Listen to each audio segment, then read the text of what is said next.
Hello बच्चों, मैं Hindi ma'am आज आपके लिए एक नया पाठ लेकर आई हूँ। कक्षा 7 का ठुकरा दो या प्यार करो, जिसकी कवयित्री है सुभद्रा कुमारी चौहान। इस पाठ के माध्यम से सुभद्रा कुमारी चौहान ने एक गरीब पुजारन की मनोदशा का बहुत अच्छा वर्णन किया है। देव तुम्हारे कई उपासक कई ढंग से आते हैं, सेवा में बहुमूल्य वस्तुएं कई ढंग की लाते हैं। इन पंक्तियों का अर्थ है, वे कह रही हैं कि हे ईश्वर, आपके कई उपासक कई पूजा करने वाले कई ढंग से आपके मंदिर में आते हैं। वे आपकी सेवा में बहुमूल्य भेंट, कीमती भेंट आपके लिए वो लेके आते हैं। धूमधाम से साजबाज से मंदिर में वे आते हैं, मुक्तामणि बहुमूल्य वस्तुएं कई लाकर तुम्हें चढ़ाते हैं। वे बड़े धूमधाम से साजबाज के साथ में आपके मंदिर में आते हैं और मुक्तामणि जैसी बहुमूल्य वस्तुएं लाकर वे आपके चरणों में आपको चढ़ाते हैं। मैं ही हूँ गरीबन ऐसी जो कुछ साथ नहीं लाई, फिर भी साहस कर मंदिर में पूजा करने चली आई। इन पंक्तियों में कवयित्री ने कहा है कि मैं एक ऐसी गरीब हूँ, ऐसी अभागन हूँ जो कि आपके सामने आपके लिए कुछ लेकर नहीं आई हूँ, किंतु फिर भी मेरे अंदर इतना साहस है कि मैं मंदिर में पूजा करने के लिए आ गई हूँ। धूप दीप नौवेद्य नहीं है, झांकी का श्रृंगार नहीं, हाय गले में पहनाने को फूलों का भी हार नहीं। वे इतनी गरीब हैं कि उनके पास ना धूप है ना नैवेद्य है। नैवेद्य एक प्रकार का प्रसाद चढ़ाया जाता है ईश्वर को, उसे नैवेद्य कहते हैं। और उनके पास ना ही देखने लायक खूबसूरत श्रृंगार है माँ के लिए। हाय, उनके गले में तो पहनाने के लिए एक सामान्य फूलों का हार भी नहीं है। कैसे करूं कीर्तन, मेरे स्वर में माधुर्य नहीं। अब वे अपने आप को इतना लाचार बता रही हैं कि हे ईश्वर, हे माँ, मैं आपके सामने कीर्तन भी नहीं कर सकती, भजन भी नहीं कर सकती, क्योंकि मेरी वाणी में माधुर्य नहीं है, मिठास नहीं है। मन का भाव प्रकट करने को वाणी में चातुर्य नहीं। अब वे अब बता रही हैं कि वे जो अपना मन का भाव प्रकट करेंगी माँ के सामने, उनके पास उनकी वाणी में वो चातुर्य, वो चतुराई भी नहीं है कि वो चतुराई से अपनी बात को माँ के सामने रखें। वे कह रही हैं कि नहीं दान है नहीं दक्षिणा, ना मेरे पास कोई दान करने की वस्तु है और ना ही कोई दक्षिणा की चीज़ है।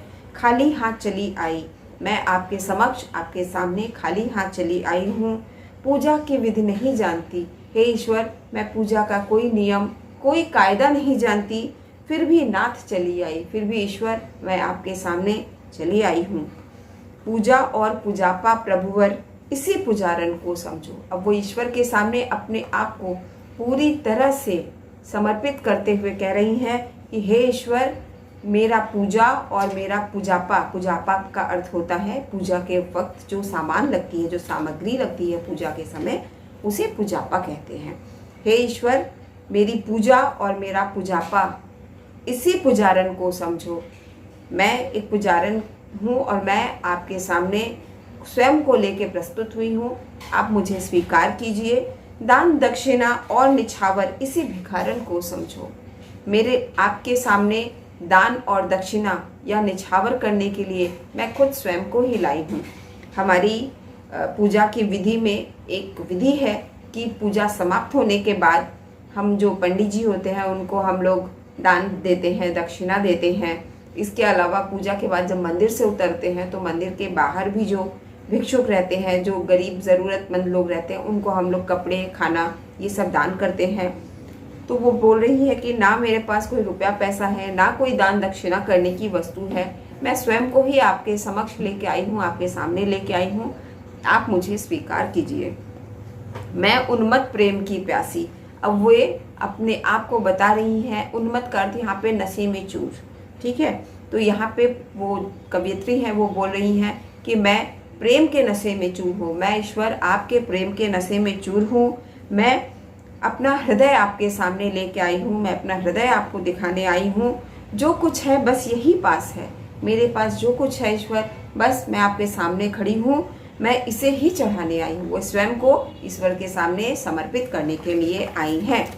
चरणों पर अर्पित है, इसको चाहो तो स्वीकार करो। हे ईश्वर, मैंने अपने आप को आपके चरणों पर अर्पित कर दिया, अपने आप को आपके चरणों पर चढ़ा दिया है, तो आप इसे कृपया स्वीकार कर लें। यह तो वस्तु तुम्हारी ही है, मेरे पास मैं खुद जो आपके सामने आके खड़ी हुई हूँ, मैं आपकी ही बनाई हुई रचना हूँ और मैं अपने आप को आपके चरणों पर समर्पित करती हूँ।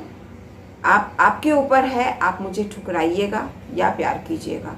तो इन पंक्तियों के द्वारा कवयित्री ने अपनी जो मनस्थिति है वो हमारे सामने रखी है। कविता बहुत ही अच्छी है। इससे रिलेटेड अगर आपको कोई भी क्वेश्चन आंसर पूछना है, कुछ भी अगर कोई नोट्स चाहिए आपको, तो आप मुझे कमेंट्स कर सकते हैं। बाय बच्चों।